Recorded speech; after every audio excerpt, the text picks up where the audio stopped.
So, good morning. I'm excited to be here. So many wonderful, happy faces. How many of you have had your coffee and so you're like all up and at 'em? Yeah? Coffee? No? Okay. I'm going to try to be your morning coffee if you haven't had it yet. Okay? So, I want to talk about not only creativity, but creativity and productivity, because I feel like, this is like kind of like pitchy. I feel like as developers, a lot of people are like, well, I'm not really creative, which I will talk about in a little bit. But what you really want to be is you want to be productive. You want to be able to produce well. You want to be able to hit the zone, right? And so much, it's really elusive and it's really difficult to do. And I have reasons as to why that is, and I'm going to go into that for you guys today. If you want to get your social on Instagram and on Twitter, the Twitters and Instagram, I'm Denise Jacobs. On Facebook, you can do denisejacobs.com. You guys know the hashtag BuildStuffLT. Oops, I forgot to put that in there.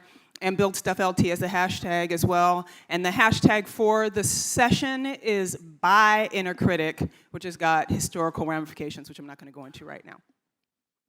So, let's talk about how we do our best work, right? How do we get into that zone? How do we reach productivity? So my question to you is this. What is it that keeps you, God, this is just like so, can you guys hear all the, I should start like beatboxing. No, yes, no, okay, just swipe left on it. Okay, look, it's a little bit better. Okay, so I'm gonna have to modulate my tone a little bit, stop shouting at you.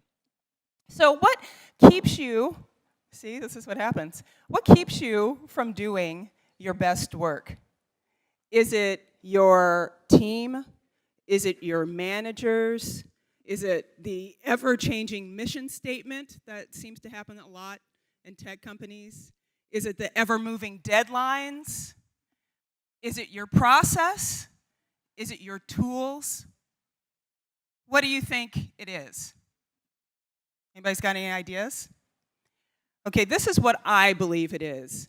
I believe it's right between our ears and our heads. It's not anything external, it's all internal.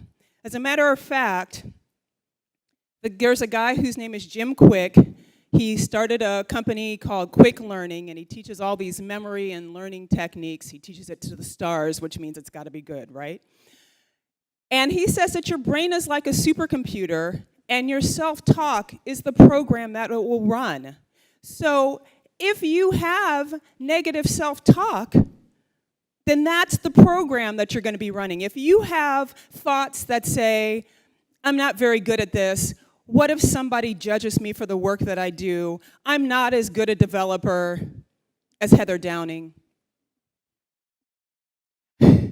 because she's pretty badass. Right? If you're thinking thoughts like that, then how are you going to be able to do your best work? That is going to stand in the way of you actually getting to the point where you can potentially be the mythical 10x developer, or even 2x or 5x, right? And it also makes you feel awful, right? You can't actually do good work when you're feeling less than and terrible and frustrated and stuck and demotivated. You can't do your best work then. And so this voice is the inner critic. And you guys are familiar with this voice. For some of you, it may be just this little chirp on your shoulder that just goes, oh, that was a bad idea. Don't do that. And for some of you, it may be something that takes up your complete consciousness, right? Where you're just like, oh, I'm so bad. Why can't I be better at this? Why haven't I launched a new company? And why haven't we got VC funding, etc.? And for some people, it's like a committee, right? It's like multiple people. It's like your boss, your first, computer science professor, like your dad, and like your younger sister, like all of them as a committee, like weighing in every time you're trying to come up with something amazing. When you're in the zone, you don't have those voices, right? As a matter of fact, I want to hear from you what it feels like to be in the zone. Give me some words. Don't make me call on you because I will. I'm American. I have no shame. I will just point you out like you. So in order to save you from that, I am asking you to volunteer. Focus. What else? Thank you, intrepid gentlemen in the front. Focus. Time goes away. What else? Over here on this side. Can I hear it on this side? What you got? What? Calm. Yes. Focus. Time goes away. Calm. What else? What's it? Happy. Girl, yes. Happiness. What else? There's more. There's so much more. What does it feel like? What does it feel like physically when you're in the zone? Amazing. What does it feel like mentally when you're in the zone? What? Comfort. Yes. What about clarity? What about focus? Focus. Complete and utter focus, right? Did you say unfocused? You said focused. I heard somebody say over here in this general. It sounded like your voice. We'll talk about it later. He's like a ventriloquist, like throwing his voice, like, focus. It's not me. So what actually happens on a neurological level is that when the inner critic is silent, that's when you can actually get into the zone. You cannot, on a biological level, on a neurochemical and like actual electrical level, there's a part of the brain, it's called your prefrontal cortex. It's a part of your prefrontal cortex. It's in charge of self-evaluation, behavior modification, and self-judgment. When that part of your brain is silent and spins down, that's when you're able to come up with all of these great ideas and make all of these associations and get into the zone. So imagine, if you would, what it would feel like and what kind of work you would do and how we would show up and what you would produce if that voice was silent. Imagine that, and then imagine the people that you're working with, the other people on your team. Imagine what it would be like if not only you came forward and had all of your ideas and all the things that were bubbling up within you, instead of you judging them and holding them back, you actually put them forward. Imagine if not only you did that, but the people that you worked with did that. Imagine what kind of collaboration you would come up with. Imagine what kinds of like synergistic ideas and ideation and banter and everything back and forth. What would you create together? And then imagine what it would be like if you had a manager or a team lead or a CEO who was in that place and didn't judge him or herself and then encouraged everybody in the company to be that way as well. And imagine what kind of company culture would come and happen with everybody showing up, being their brilliance, sharing their brilliance, right? And having a culture of creative collaboration. What? Amazing! Like being in the zone almost all the time. Not entirely possible, but it's something to envision. It's something to shoot for. But instead, what happens is that our inner critics make us small-minded and fearful. They keep us from putting our best ideas forward. They make us hold ourselves back, right? They make it so that we're afraid of being judged, that we think we might have a good idea, but we second-guess ourselves. And we end up being so much smaller than we possibly could be. As a matter of fact, what this is called is self-censoring. And then there's actually another term for it, which is ideacide. We kill our ideas before they have a chance to see the light of day. And like I was saying earlier, this isn't just a problem for you personally. Not only does it make you feel awful and less than and like your ideas are no good and you can't trust yourself, but it makes it so that other people that you work with can't benefit from the things that you're freaking good at. The things that you're brilliant at, nobody else can do. Nobody can see things exactly the way that you can because you're the only one who has that perspective. You're the only one who has that set of experiences. You're the only one, literally, on the planet who has the set of knowledge that you have, that comes together and works that way. You're the only person who has that. And if you're not sharing your ideas with other people, then imagine you're not sharing this unique perspective that nobody else has. And then they're not able to benefit from it. Even if your ideas aren't completely formed and they're not all beautiful and perfect and everything, somebody can benefit from them. Somebody can take that spark of an idea and take it and run with it. The other thing that happens is that we get imposter syndrome, right? How many of you guys have felt like any moment, you don't have to out yourself, it's okay, you can just keep it inside. But how many of you have felt like at any moment people are going to figure out that I don't know what the heck I'm talking about?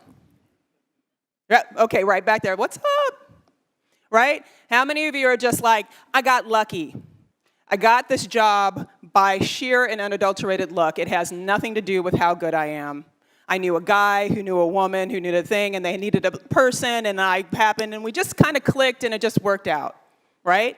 When you have imposter syndrome, you have the inability to internalize your successes and the inability to see yourself clearly and see what you're capable of doing.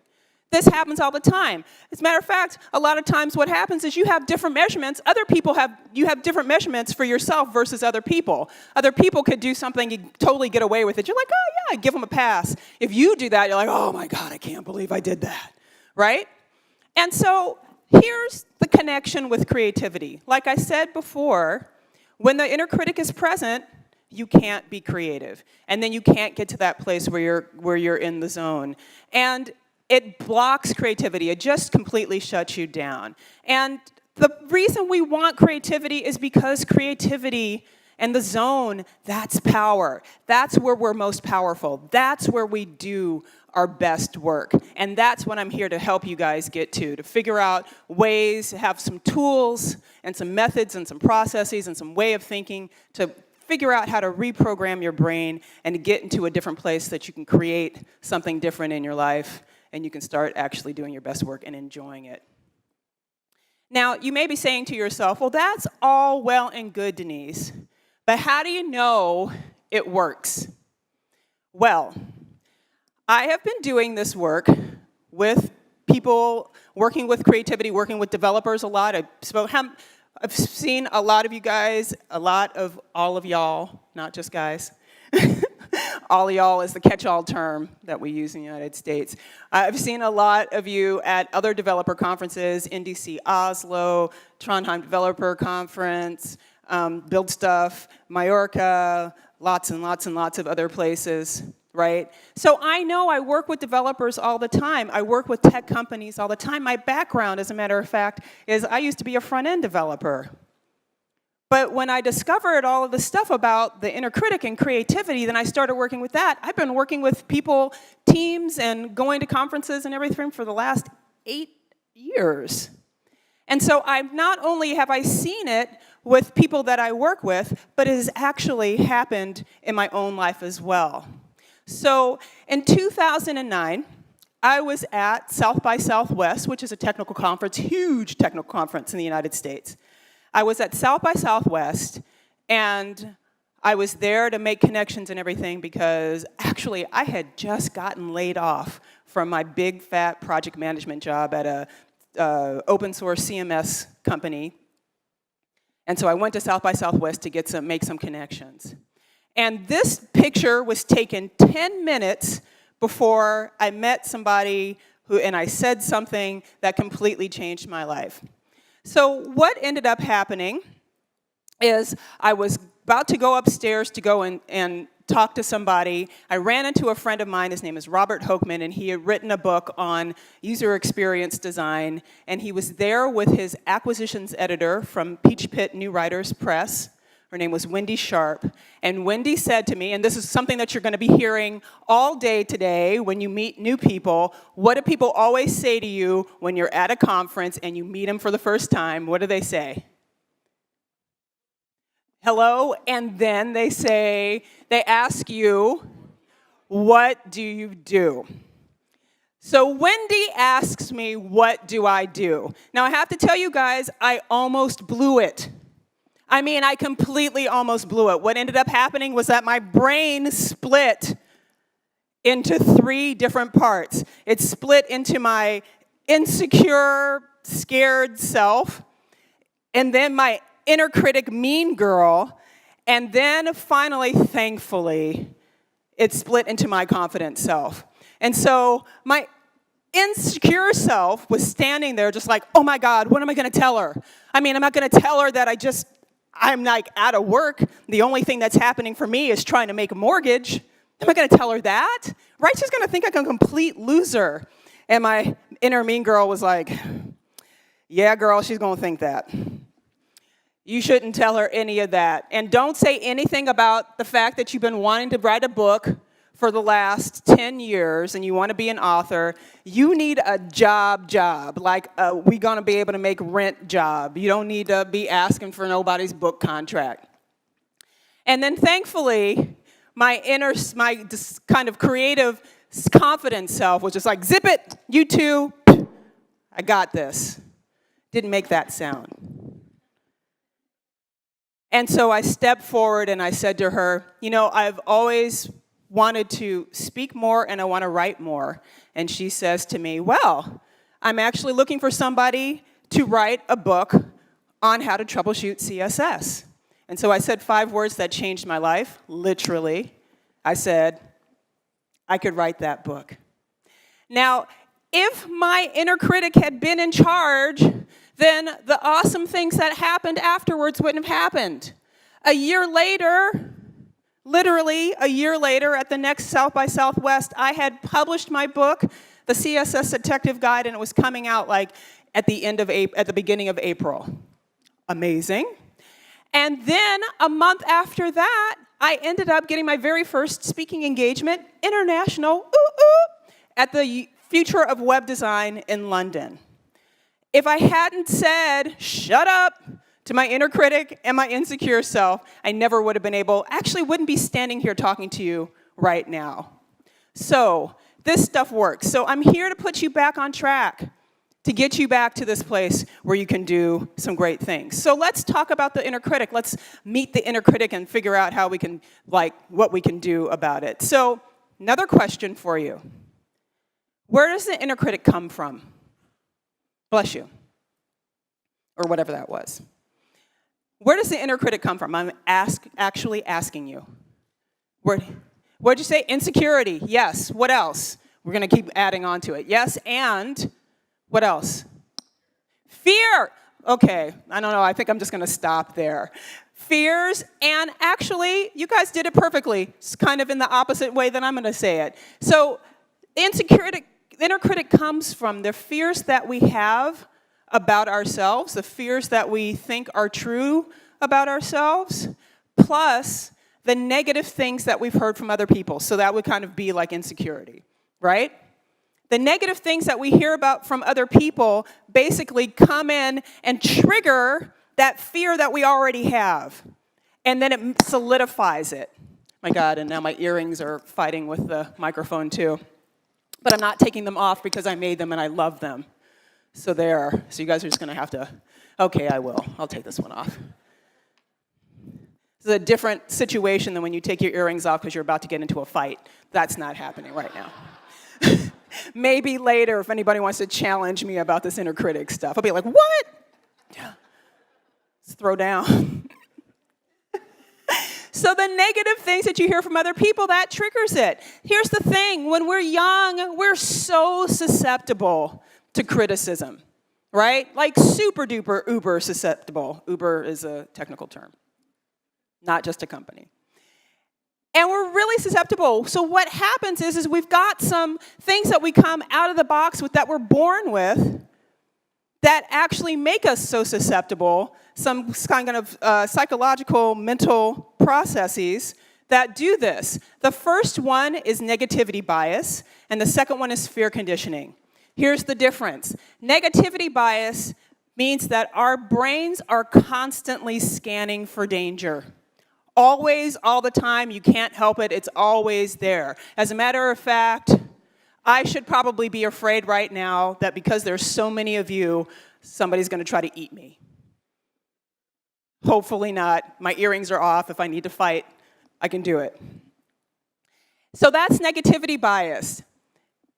Fear conditioning basically is when you see something dangerous, it goes into a certain part of your brain and it makes it and it controls your automatic habits. So imagine, as a matter of fact, this actually happened to me in my own real life. So there's a nature preserve in my hometown, and one day my mom and I were taking a walk, and we were walking along, and my mom says to me, this is actually really funny, at least in my mind is, we're walking along, my mom says to me, Denise, have you ever seen a snake here? And I turned to her and I said, no, and as soon as I said no, the snake comes and like goes right in front of us. And we were like, my mother screams and yells and she gets behind me. And I'm like, what are you doing behind me? She was like, I was protecting your back. Thanks, Mom. It's not my back that needs protecting right now. And then a moment later, it was summertime, it was like late spring, this beautiful butterfly flew by. Thankfully, I remembered that. But if this happened to you, what do you think you would remember about that spot? Every time you came back to that spot to take a walk, what do you think you would remember? Snake, right? Because the snake thing, your brain goes, this is a dangerous area, there's a snake there, it goes into your brain. You would probably come back years later and you would be able to remember that exact spot because of that snake. That is fear conditioning. Goes into a part of our brains called implicit memory, and then that actually, like I said, subconsciously controls our behavior. So if something really traumatic happens to you, somebody gives you some really strong criticism, it's going to go into your implicit memory. It's going to make that sound, too. It's very quiet, but you can hear it. It goes into implicit memory, and then later on, it's going to start controlling your behavior and modifying your behavior, whether you want it to or not. Again, I have to say it again. Your brain's like a supercomputer. It will run these programs, right? Whether you like it or not. So that's the bad news. Here's the good news. You ready for the good news? The good news is that we're born with negativity bias and fear conditioning, but we're also born with 3 really important power tools that we can use to counter the effects of the inner critic. The first one is neuroplasticity. Are you guys familiar with neuroplasticity? No. Great. I'm here to tell you all about it. So neuroplasticity is our brain's capacity to change in the face of different stimulus. In other words, learning, right? If you get different stimulus, every time you learn a different language, guess what happens? Your programming language, or spoken language. Your brain actually changes and modifies to be able to accommodate that information. And then it works differently because of that. I know, right? What? You're like, she dropped some science that morning? What happened? So our brains are constantly in the process of changing and adapting and moving, right? So think about it this way. If you're walking along a path, back in the woods, we're back in the woods again. You're walking along a path in the woods. If you keep walking along this path, what ends up happening? Tell me. I'm dying to know. I know you know. What? A snake! Okay. After the snake, or before the snake. If you keep walking along a path in the woods, what happens?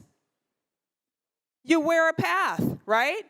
Whereas if you decide that you don't want to walk along that path anymore and you want to walk along a different one, what happens? This one gets worn, and what happens to the other one? What'd you say? It grows in. The same thing. It's kind of amazing how we're such a product of nature. The same exact thing happens in our brains. As a matter of fact, there's a term for what happens to our synapses when we don't use them anymore. It's called synaptic pruning, just like, gardening and stuff, right? And so the parts of our brains, when we stop using them, when we stop thinking habitual thoughts, that part of our brains, those habitual thoughts will start to fade. It's great news. So that's neuroplasticity. The way we can control it is with attention and focus. So attention and focus has been called the gateway to neuroplasticity. And so I want you guys to do something. If you're holding something in your hands, I want you to put it down for a moment. And I want you to hold your hands up in front of your face like this. Oh. And he wiggles his fingers. Great. I was like, there's so many of you who are candidates for hand models out there. So I want you to put all of your focus on your left hand, okay? And then once you really finally focus, look at your lifeline and everything on your palm and just really focus on your left hand. Now I want you to slowly shift your focus from your left hand to your right hand. Is your left hand still there? Do you really care about your left hand now that you're focused on your right hand? Okay, you can drop your hands. Now, you may be saying to yourself, that's great. What does that have to do with thinking and snakes and paths in the forest, right? What that has to do, and neuroplasticity, more importantly. What that has to do with neuroplasticity is this. If you're thinking habitual thoughts, your left hand, when you start to change your focus and shift to new thoughts, your right hand, you will stop to caring about your left hand, habitual thoughts, and you'll put all your focus on your right hand. And this is a trick that you can use if you start finding yourself cycling on things that you don't want to think about, that aren't helpful, that are holding you back from doing what you need to do. Just put your hands up and say, okay, I'm thinking this thought. Choose a new thought that feels better, that's like more true and more accurate, and shift your hands and shift your focus from your left hand to your right hand. This is actually a little hack, a little kind of mind-body hack that you can use. Oops. So that's that. The other power tool that we have is mindfulness. So mindfulness is our ability to actually think, to actually understand and realize that we're thinking something and kind of almost like we're outside of ourselves. Right? So have you ever had those moments where you're like really upset about something and there's a small part of your brain that says, wow, I'm really upset about that. But that part of your brain is kind of neutral and is not really involved with it. You've ever had that? You ever had that moment? Right? Sometimes it happens. Not all the time, but sometimes. So mindfulness is our ability to actually say, oh, I'm thinking this thing. And that's the place where you can start to choose different thoughts. That's the place where you can go from your left hand to your right hand. Because as I said before, the inner critic can be brutal, right? But when you have that moment where you're saying, oh, okay, I'm having those thoughts again. I'm going to choose something else. Then you actually regain power over it. The last tool, and this one sounds like it's like soft skills and like we're going to hold hands and sing feelings and stuff like that, but it's actually, I think, in some ways, one of the most powerful ones out of it is self-compassion. Now, self-compassion is a really, really important tool for maintaining emotional equilibrium, right? Staying kind of grounded. But actually, self-compassion is a really important tool for achieving mastery in your life, right? It's there for optimal performance. A lot of people who are high-level executives and everything actually practice self-compassion. They make you have higher standards for yourself. They make you work harder through enhanced motivation, and they help you take responsibility for your actions. Self-compassion also helps you basically comfort yourself as if somebody else were comforting you. And that is another tool that I want to give you, which is what I call the self-compassion template. So think for a moment. You have a friend, and your friend is like, comes to you and says, look, I'm really having a hard time. I wanted to do really well on this project. I had these ideas. I didn't think they were very good. And so I didn't get the kind of recognition I wanted, and I feel really bad about myself. Think about what you would say to that friend. Think about what kind of feelings you would have for that friend. A really good friend. Think about what you would say to them, what kind of feelings you would have towards them. How would you feel? How would you say? What would you say? You'd be like, it's okay. You do really good work, right? You're really smart. You're really talented. You'll do better next time. If you ever have a problem, call me. I will be the person who tells you you're awesome. Take that tool, take that template, and take it and turn it on yourself. That's the self-compassion template. You need to treat yourself like you would treat a friend of yours. Here's another kind of cool little tool that I have that can help you remember the mindfulness, the self-compassion, the focus, and that's shift. So the first one is to stay present. Second is to have compassion. Invoke mindfulness, focus attention, and then trust your creative self. So now that we've gone through that, let's talk about recognizing the inner critic. Now, you guys all have a piece of paper on your chair or next to you or whatever, and you have a pen. This is what I want you to do. Are you ready? Grab your piece of paper, grab your pen. You're not going to just sit here and listen all day. You actually get to do stuff. And this is going to be really fun. Okay, you ready? So, if you may be super familiar with your inner critic already. You may be like, we talk all the time. My inner critic sends me text messages every morning. We have coffee together. It calls and checks in, says, hey, how you doing? By the way, you suck, right? If you're really conversant and familiar with your inner critic, you don't need this next thing. But if you aren't, you can use these prompts. You can use these Mad Libs. So this is what I want you to do. I want you to think of your top fear you have about being your most productive and your most kind of creative and doing best creative problem solving that you can.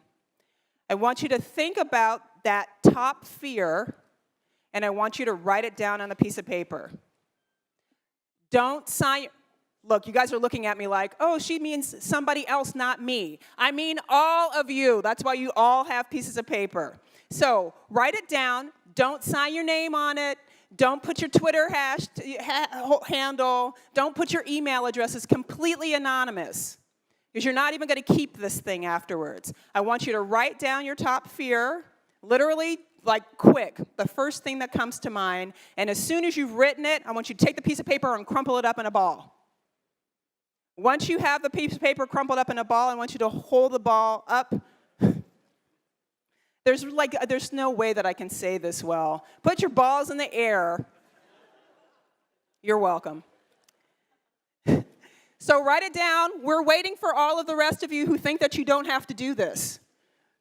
By the way, there's like 3 people with their hands up. I want everybody's hands up. Write something. Don't leave it blank. Be honest. This is literally going to leave your hands, and nobody's going to know who it came from. I'm waiting for all of you. Yay. Come on, perfectionists.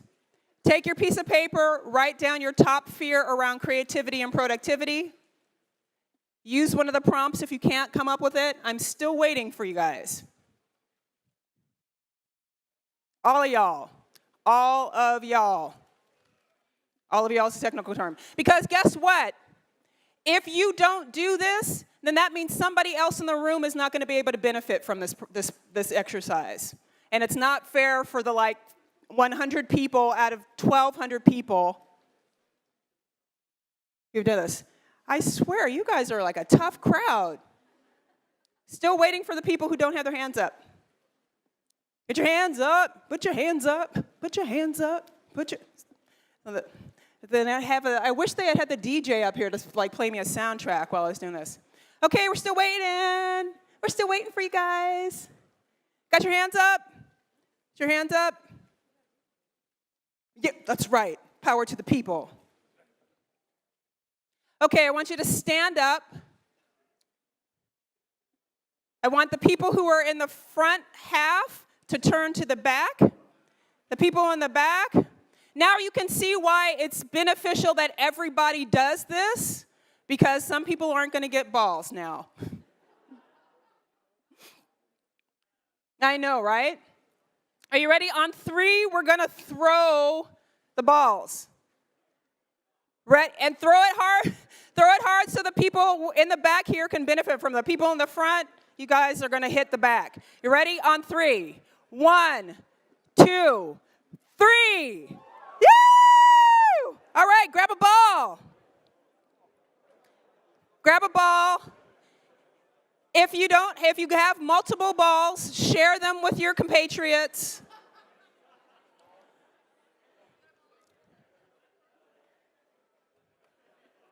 Now you see why I wanted everybody to participate. It's not fair if you did. You guys didn't get a ball, did you? See? See these people up in front, you guys? They didn't get a ball. So sad. All right. What you got? Okay, this one says incompetence. Thank you. What you got? I'm not confident enough. Great. What else?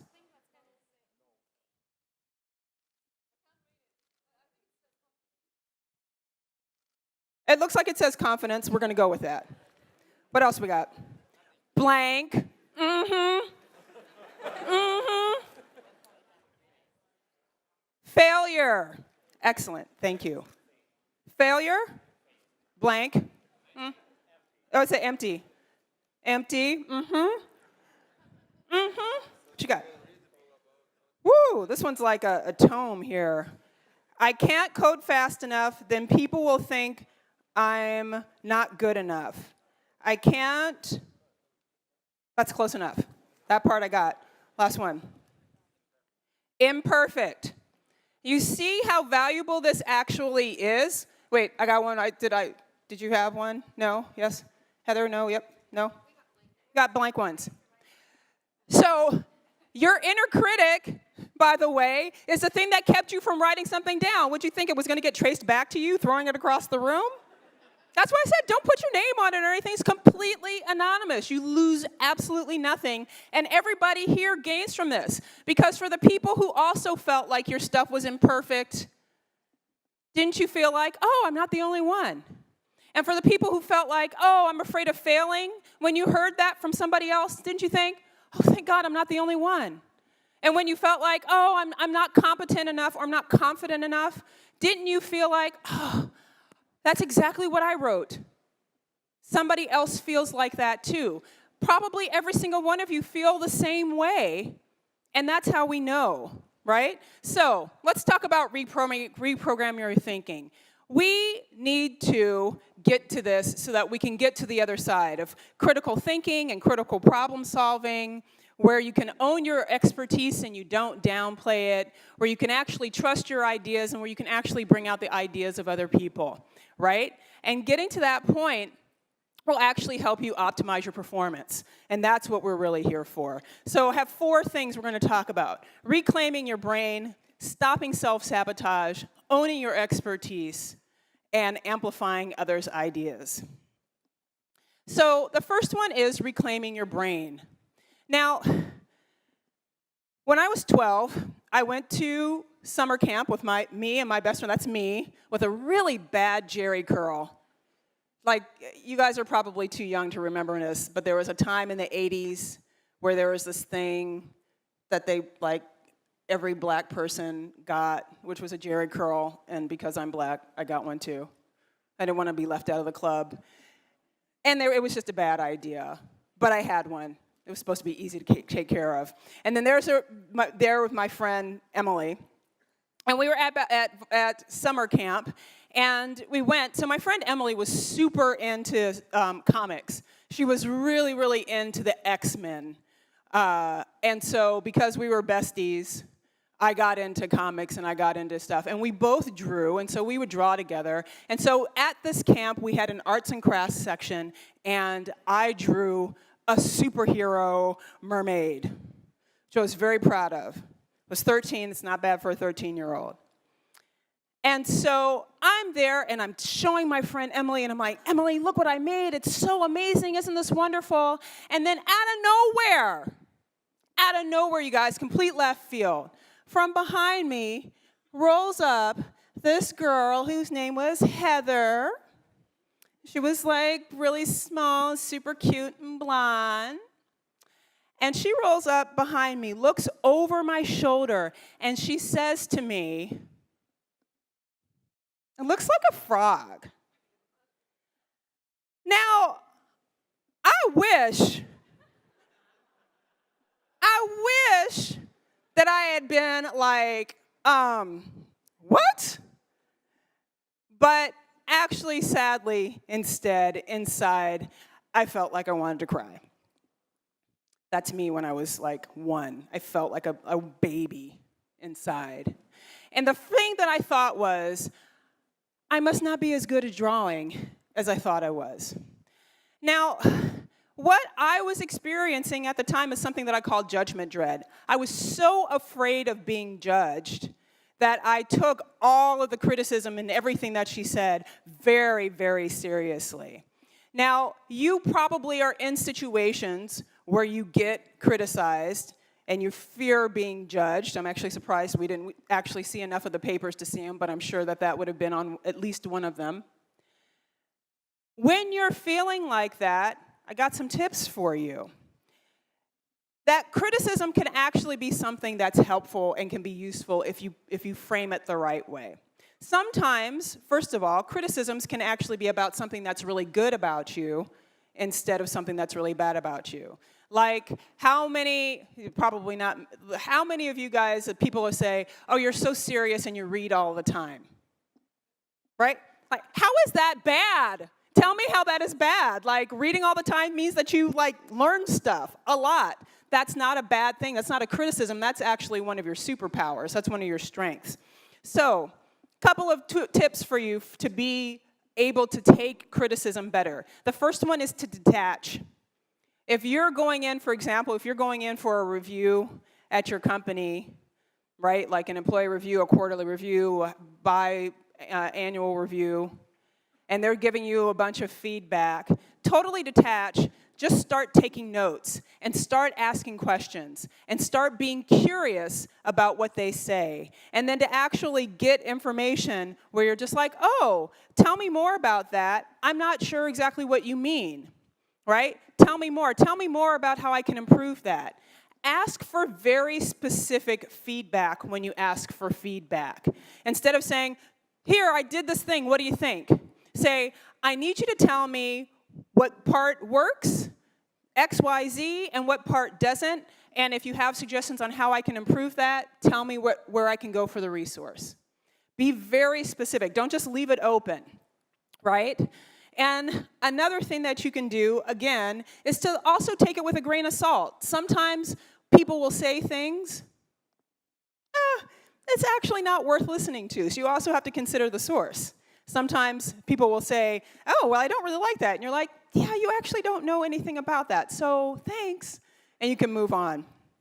The other thing that you can do to get rid of judgments and criticisms and those kind of things that trigger those negative things that already are in your head is to use your hands to actually change your mind.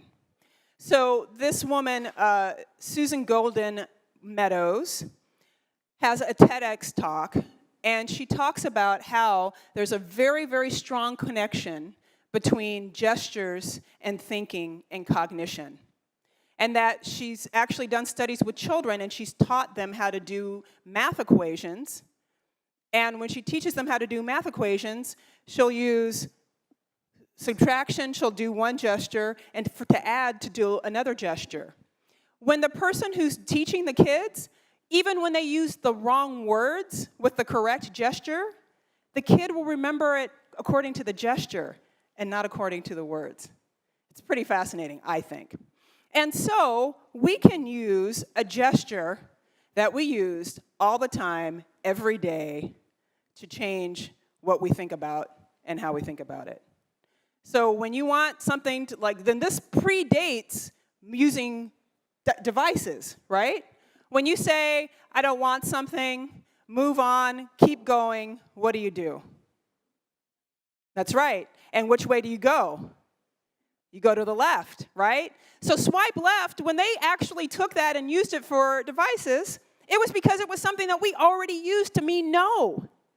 No, I don't want it. I want it to move on. So if you're thinking thoughts, and you're thinking, oh my God, it's totally going to suck. I don't know if this is going to be any good. Just say delete or cancel or like nope or move on. You can say any of those things. Associate it with that thought and then delete it. Cool. I personally think that's cool. If you're experiencing high self-criticism, which is one of the things that I was experiencing when good old Heather weighed in on my badass mermaid drawing, if I may say so myself, one thing that you can remember is that your thoughts aren't true. Just because you're thinking something doesn't mean it's true. It just means that you're thinking it, right? That's where that mindfulness comes in, right? It's just like, wait, what? It's not true.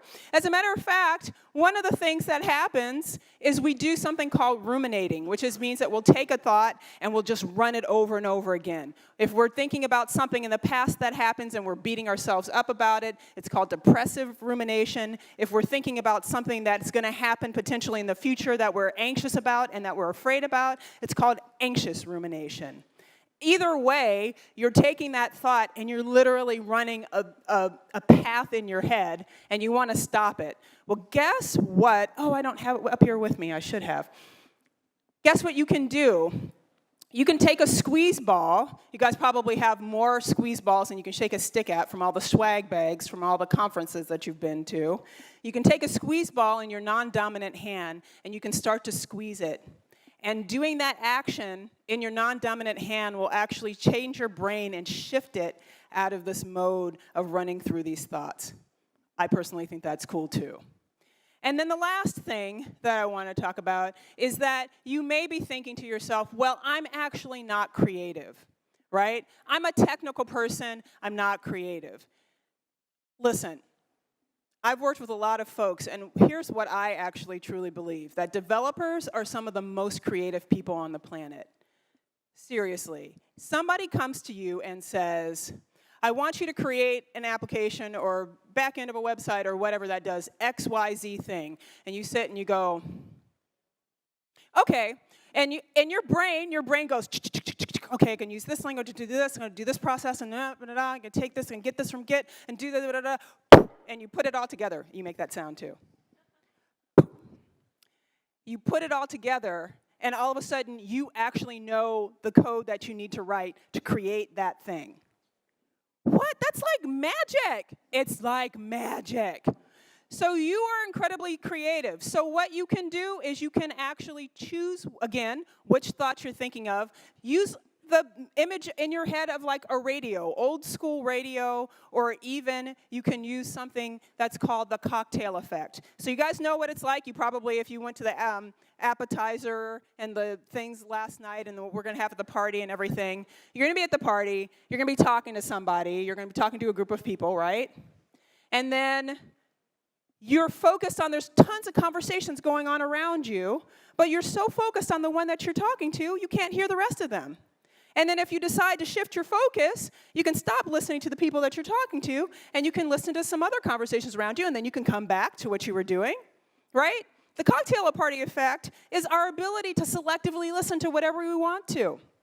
So here's what I think. You guys are also maybe too young for this, but there's a toy that was called Shrinky dinks in the United States. And you would cut this thing out of plastic, you put it in the oven, and it would shrink. You can actually try to imagine your inner critic being like a shrinky dink, and imagine it shrinking, or even being like the Wicked Witch of the West, and it's melting. And so that voice, those voices that you're hearing, get smaller and smaller and smaller until you almost can't hear them anymore. Right? Nice little tip. Okay, so stop self-sabotage. Let's talk about that. So I was 13 there, now I'm 14, and I'm playing basketball. Now, you can't tell from the stage, but I'm 185 centimeters tall.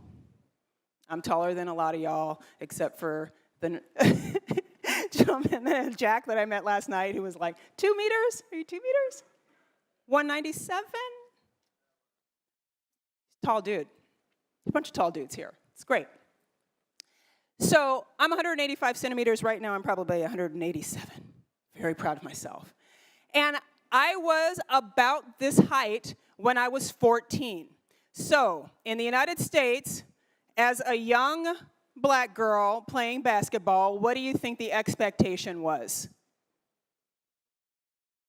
That I was going to be amazing, right? That I was going to be like LeBron James's daughter, right? And I was just going to come on the court and dominating. Now, what ended up happening is that I loved going to practice. I loved doing all the stuff, doing the drills, learning how to do layups. I loved doing all of that stuff. But when it came to the games, you guys, I was absolutely terrified. So we would do the break, Bulldogs. And then I would try to find some place on the bench where I could hide.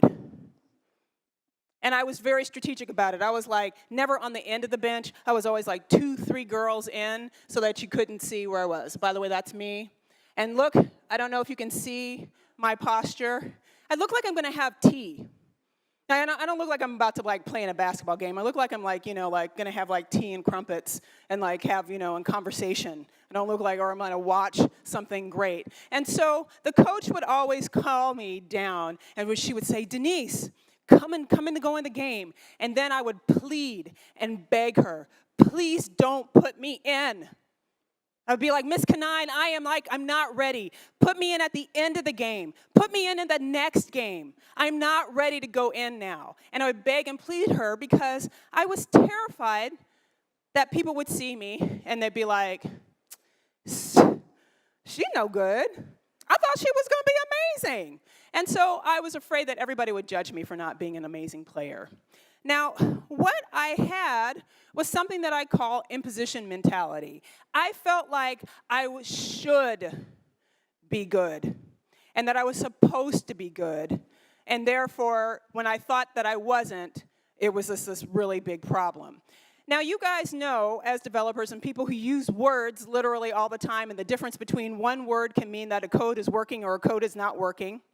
Right? You know that words are important, that words have power. So same thing, when you're talking and when you're thinking it, different words will equal different outcomes. And so here's another suggestion for you, another kind of hack that you can use, is that when you find yourself thinking, I should do something or be something, I ought to do something or be something, right? That you actually eliminate those words from your vocabulary and you replace them with, I choose to, I want to, or I will. Right? It actually makes a big difference in how you approach something. The other thing that I was experiencing was this really awful self-talk. And so when your inner critic is like going nuts, your self-talk goes nuts too. Now, how many of you, for the record, since we're here and we're talking about this, how many of you feel like your inner critic is actually helpful and it's what spurs you on to be better? Yeah? Can I get a show of hands? Okay. I offer you this in exchange as a different way of thinking about this. There is a difference between your inner critic and your inner evaluator. Your inner evaluator is the part of you that knows what's good, that knows what's quality and knows what you're capable of. Your inner critic is just mean. Right? Your inner critic is just mean and just doesn't care. Your inner critic is just like the person who's just going to be like, you suck all the time. Your inner evaluator is kind of more like a coach. It's more like Miss Canine, who is like, I know you're capable of doing this. Why don't you do this thing and this thing and this other thing, and that will make you better. Yeah? So there's a difference. Your inner critic is mean is not going to actually help you move forward, and studies have actually shown that when people are very self-critical, they don't achieve as much as when they're actually self-supportive. So there's that. You can be your own coach of greatness. So one thing that high-performance athletes use and executives and whatnot use is they use something that's called self-distancing. When you talk to yourself in the third person, you're actually distancing from yourself. So instead of saying, I'm going to do this thing, you use your name. What's your name? Michael. Did I say it right? Michael. You would say, Michael, you're going to go and write this great script for debugging this program or whatever. instead of saying, I'm going to write this great script, right? So you use the third person, talk to yourself through it, and then make sure at the end you say to yourself something true, but something encouraging. That will help a lot. And then finally, the other thing that I did, which was I tried to hide in plain sight. You guys saw the picture of me on the bench. Look, I'm like, in the United States, I'm like 6'1". At the time, I was 5'11", 183 centimeters. There is no way on God's green earth that I am going to be able to hide on a basketball court. Like, I stick out like a sore thumb. Everybody like, shh, tall black girl. She's going to do something. As soon as I decided, I actually stopped feeling like I should be a good basketball player, and I decided that I wanted to be a good basketball player, everything changed for me. And so my invitation to you is to look at where you're unique and to actually capitalize upon that. So just like I said, somebody's criticism was, oh, you're like serious and you read all the time. Yeah, that makes me like really smart and awesome, right? So capitalize on your uniqueness and actually use that and leverage that. Because like I said, there's nobody else on the planet who's like you. And then the last little bit here is owning your expertise. So I was 12 and then I was 14. Now I am at the age of 24. I've graduated from the University of Washington with a BA in International Studies and a minor in French. And I was talking to my father, and my father, as fathers do, asked me a very important question. He said, Denise, what do you want to do now for work? Now, I had been in this program that had a really strict writing component, and I had professors who had told me that I was a really good writer, and I even had a professor invite me to come and be a writing tutor at the Writing Center. And this is actually me with a picture of one of my idols, Maya Angelou, who passed away a couple of years ago. You may have heard of her. She's actually quite famous. And so I said to him, Dad, I think I want to be a writer. And my father, as fathers do, looked over the top of his glasses at me, and he said, do you know how hard it is to get published? Now, let me tell you something about my dad. You may be thinking, oh, well, maybe her dad wasn't educated. Maybe her dad, hasn't been out in the world very much. Maybe her dad just doesn't know about things like that. That wasn't my dad. My dad was the first person in his family to graduate from high school. He was also the first person in his family to graduate from college, and he graduated with a degree in aeronautical engineering. My father also, at the age of 21, got his pilot's license, and this was in 1957 in Detroit, Michigan, before the Civil Rights era. My father also decided that he didn't want to work for other people as an engineer. He went back to school. He got a degree in optometry and became an optometric doctor. And then for fun, my father built and flew experimental aircraft. And this is one of 3 airplanes that he built in his lifetime, because they take about 15 or 20 years apiece to build. My father was driven and ambitious, and despite all of the barriers that he broke in his own life, he still believed the 3 very prevalent myths about creativity. That creativity is something that you do in your free time and not as a job, right? That you don't get paid to be creative, and that very few writers, if any, get published. And so when he said that to me, I thought, getting published is hard, and so I should just forget about it. I'm not going to be a writer. It's going to be too difficult. I was suffering from what I call deficiency anxieties, feeling like I wasn't enough, and what I had to offer wasn't unique enough, and it just wasn't going to cut it. So here's what I offer to you guys as a hack. There's something called confirmation bias. And confirmation bias is kind of like when you think you start thinking of a red car, and then you see red cars everywhere, right? Or if you think, it's never going to work, I'm having a bad day, and then your whole day is awful. It's because it's what you expect to see, and so you're looking for it to confirm.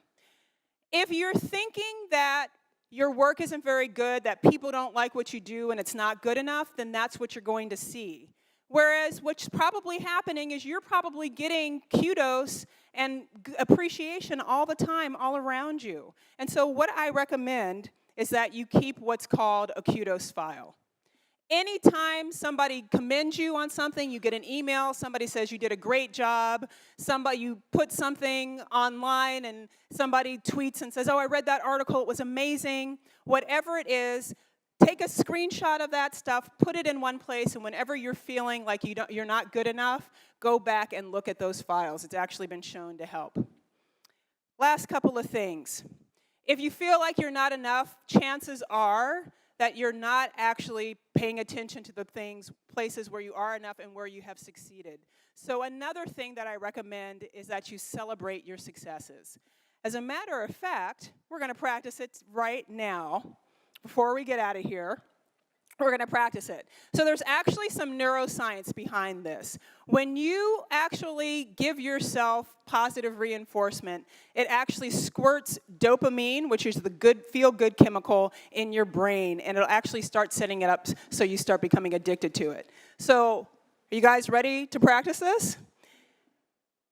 When people who are congenitally blind show that they're feeling triumphant, like if they're like in the Special Olympics or something like that, what they'll do is they'll put their hands up like this. People who have never seen anybody ever in their lives will do this when they're feeling triumphant. So this is what we're going to practice just once, maybe twice. Is we're going to say, I'm awesome, and throw your hands in the air.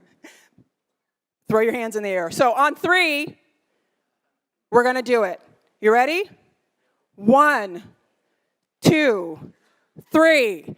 I'm awesome. Oh, you guys are awesome. Oh, that was great. Everybody did it. Yes.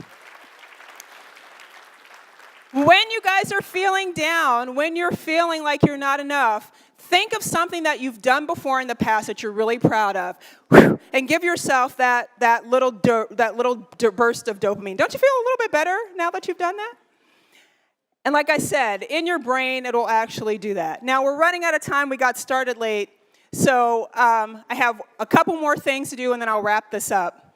Last thing, I was comparing myself to other people like Maya Angelou, people like famous authors and stuff like that. You may be doing that too. You may be looking at somebody who's really well known, who's really accomplished, and comparing yourself to that person instead of thinking about what it is that you're actually good at yourself. The first thing I want to say is that you can look at your envy as something that may tell you what it is you want, right? You're envious of this person because that is something that you actually want for yourself. And so if you're not in touch with it, you're like, oh man, I can't believe like that person started that company. Maybe that means that you should start a company, or you should think about it, or you should talk to somebody about it. Maybe it means you should launch something. Maybe it means you should start a movement. Who knows? So you can look at your envy as an indicator of something that is actually something to move you and push you and drive you forward, or something that actually is waiting for you potentially in the future that is actually accessible to you, not that it's not accessible. The other thing is that when you compare yourself to other people, you are comparing yourself to their highlight reel, right? You are looking at all the beautiful pictures on Instagram and all of the posts on Facebook that are all the nice posts and all the tweets and all of the mentions of the articles and stuff like that. You're not seeing any of their insecurities, their problems, their thinking that they're a failure or they're incompetent, all the things that you wrote down on those pieces of paper.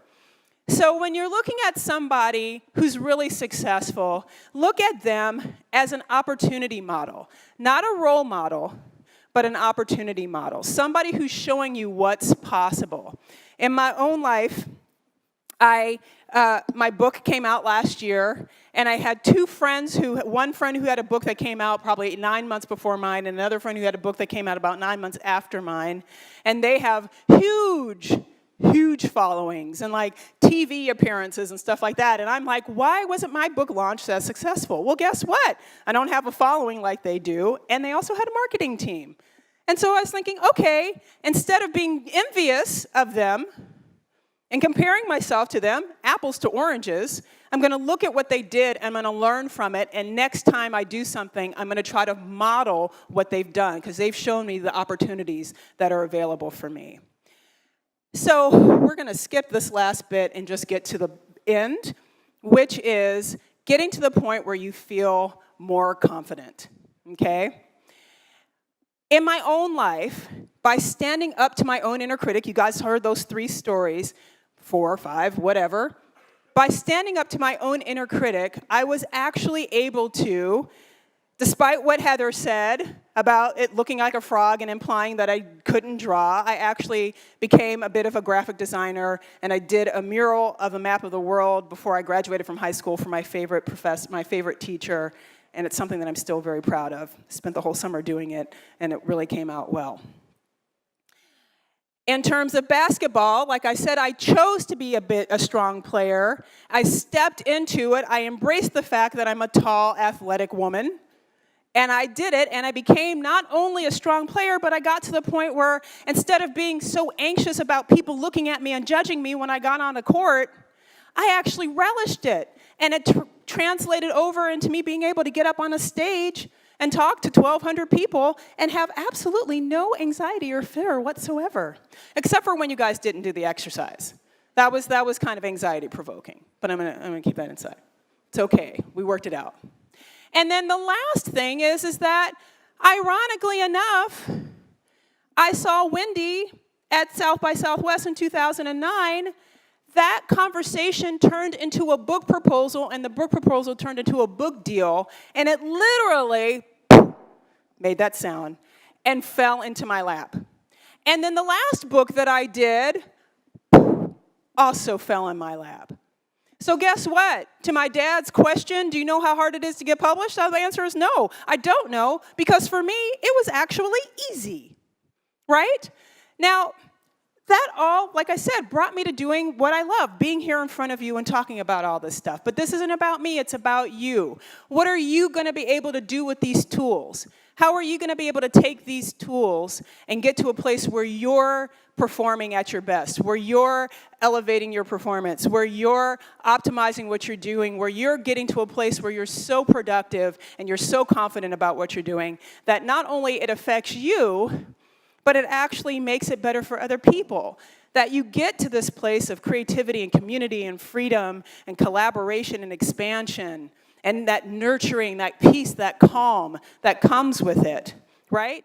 You're going to be a stronger contributor. You're going to show up and you're going to start sharing your ideas, and you're going to be really confident about them. You're not going to feel like you're not competent. You're going to feel like this is a solid idea, and if it's not, somebody else can do something with it.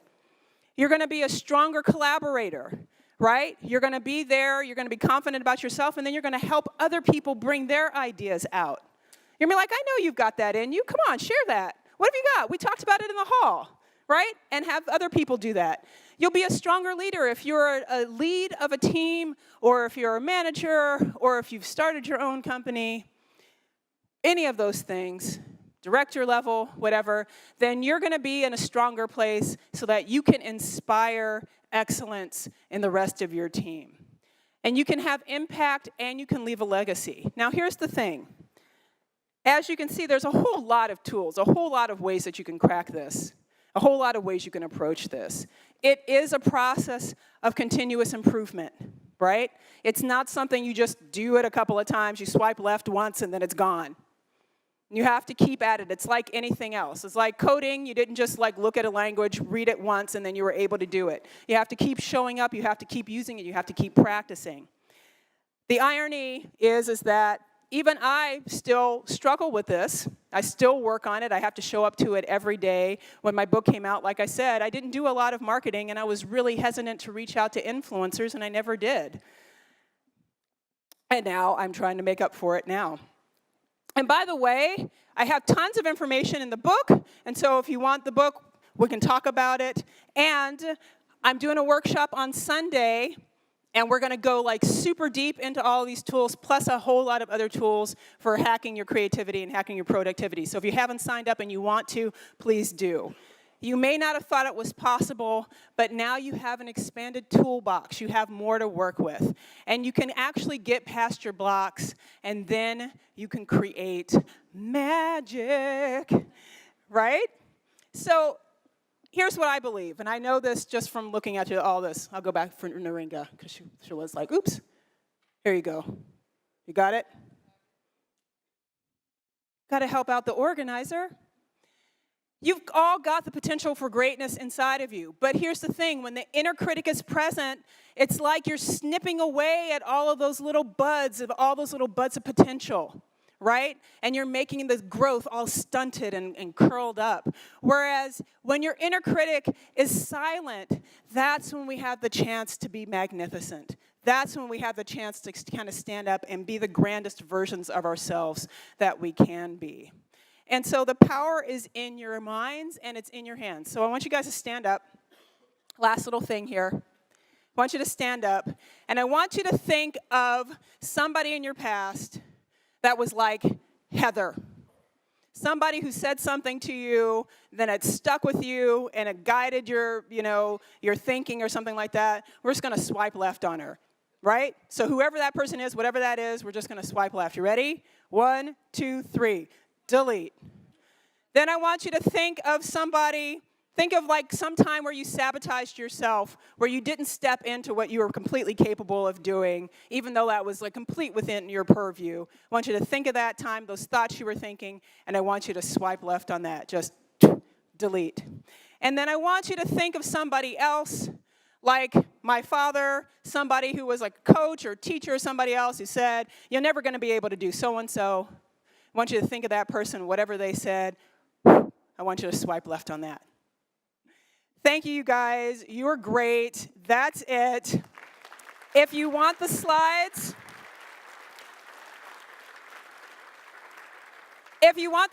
you can go to deniseslides.com. There you can get them. It'll just send you an email, and it'll get sent to you.